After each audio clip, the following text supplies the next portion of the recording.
Quiet star, quiet star, quiet star.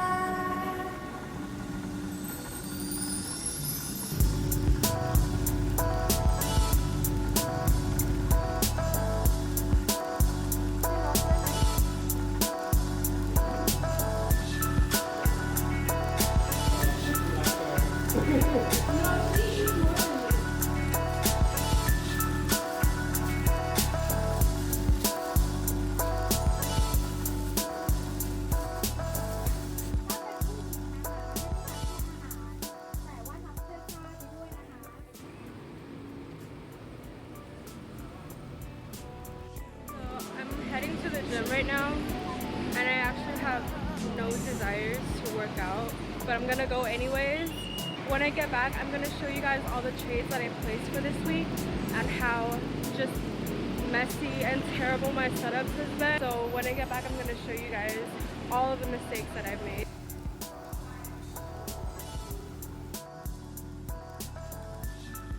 Hi guys, welcome to the trade journal portion of this video.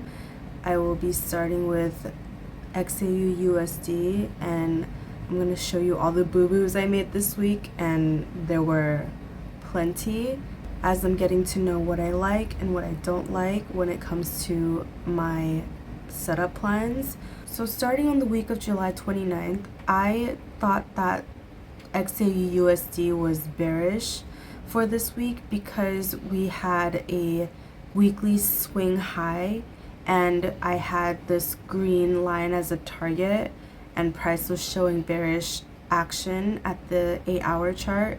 So around 7:30 a.m. I placed a short position in this black arrow as price created a high, low, and a higher high into London sessions high. I immediately saw price displacing, breaking the low in the blue line and trading back into that fair value gap. So I sold here and my take profit was at that green line. What I really like about this setup is being able to align the 8-hour imbalance with the lower time frame model, and I'm really liking looking at price in terms of high, low, and higher high into a sessions high before looking for displacement to sell towards the nearest low. What I want to improve on is my entry at the 1 minute and waiting for that 10-minute fair value gap to give me a fractal pattern at the 1 minute. This is the 1 minute chart, and my entry was in that around that black arrow, but I want to see in the future price reacting more fractally for the best possible 1 minute entry. But I think I should note that the safest stop loss would be above that fair value gap at the 10-minute. My next trade was on Tuesday the 30th of July around 9:30 a.m. when I saw price reacting inside of this 8-hour imbalance, and I had equal highs, clean equal highs. So around 9:30 a.m. this is what price looked like, and price traded below London sessions low, and I was targeting that green line. But what happened was I entered a bit too late. Price had already reached the relative equal high as my target by the time that I entered, and there was no fair value gap present. What I need to work on is just being patient for that 10-minute confirmation, that 10-minute fair value gap confirmation. Sometimes I don't get that fair value gap at the 10-minute, especially with gold, and I've noticed that I feel a lot of FOMO when I don't get the fair value gap confirmation in hindsight. So I'm always kind of in a rush to enter a trade because I'm afraid of missing out. The best setup really does have the price trading into a fair value gap at the 15-minute or the 10-minute, and I want to be having more patience and waiting for those kinds of setup. And then 30 minutes later, around 10 a.m., I actually took a sell on this position after I saw price trading into that relative equal high. I was just impulsively selling without any lower time frame confirmation. The next trade was on Wednesday the 31st of July at 10:30 a.m. and I had this draw on liquidity here in the green line. I'm okay with price not taking out a session's low before buying when I have a strong draw on liquidity. It was just very obvious that price wanted to reach for this green line here. And what happened with this trade was my stop loss was a bit too tight. A way that I can improve is waiting for price to behave fractally. Basically want to see price creating a fractal pattern inside of a 10-minute fair value gap. And I want to wait to enter when price is showing a willingness to rally towards the draw on liquidity at the 1 minute. Then on Thursday, August 1st at 10:30 a.m., I looked for another opportunity to buy towards this green line right here. I also had an 8-hour imbalance, which I was able to align the 8-hour and the 10-minute. So this is what I really like. As you can see, price reacted at the 10-minute inside of that 8-hour imbalance. I'm able to now identify the order block when I find price creating a low, high, and a lower low. That initial low is a clue for me to expect that to be the order block. And so when price reacted inside that yellow fair value gap at the 10-minute, inside of that order block area, I was buying here. But I want to find better entries at the 1 minute. I got stopped out here because price wasn't ready to rally off towards that draw on liquidity. I want to be looking for that fractal pattern at the 1 minute as it reacts inside of the 10-minute fair value gap.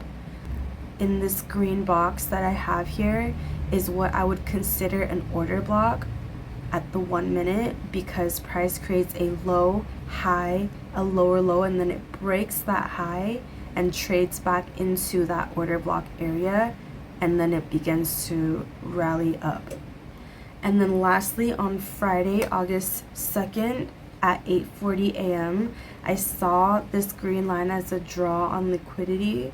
And so when price traded below London session's low at the 10-minute, I was looking for an opportunity to buy towards that line. But what happened was, as I bought here inside of this fair value gap, price didn't react the way that I was expecting it to, and it just sold off. So I did everything according to my plan, and the higher time frame and the lower time frame was in alignment, and I waited for that fair value gap. But this was just not a trade that played out. It really could be because this was on a Friday, and a lot of times price just retraces back into that week's move. So next I'm going to show you the trades I placed for the NASDAQ. And starting on Monday the 29th around 9:30 a.m., I was looking to buy, even though I didn't have any higher time frame confirmation here. I was just looking at the lower time frame, and the only confirmation that I had was this wick that kind of traded into all of the fair value gap at the 10-minute. And this is the result of that trade, where around 10:30 a.m. price takes out London sessions high and the relative equal highs as well. And I could have been able to find this sell setup later on in the day if I wasn't so impulsive. But after that loss, I just turned everything off and wasn't paying attention to the market. Then on Wednesday, July 31st, around 9:40 a.m., I began to sell the market. So when I saw here at the higher time frame, price coming up towards the highs, I just impulsively sold without any lower time frame confirmation. What I need to improve on is using the whole picture or looking at price at a bigger picture, because I could have seen that price took out the sell side and it was reaching for the higher time frame draw on liquidity in the red line. So in this other box, this was a buy model for me. In the future, if I'm able to look at price in a bigger picture, I think I'll be able to recognize these setups better. And then on August 1st at 3:30 a.m., I sold the market because price reacted inside of this 8-hour imbalance, and it had created a high, low, and then a higher high, and then it broke that low.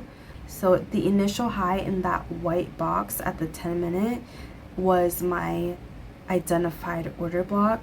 So when price broke that low and traded into the fair value gap, I sold here. And this was London sessions low and London sessions high.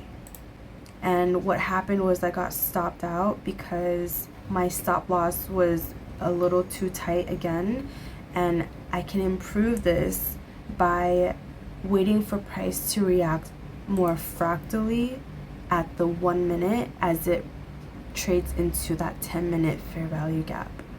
So this is price reacting inside of that 10-minute fair value gap, where I need to just pay a little bit more attention to the best possible entries at the 1 minute. So those are all the trades that I placed for this week.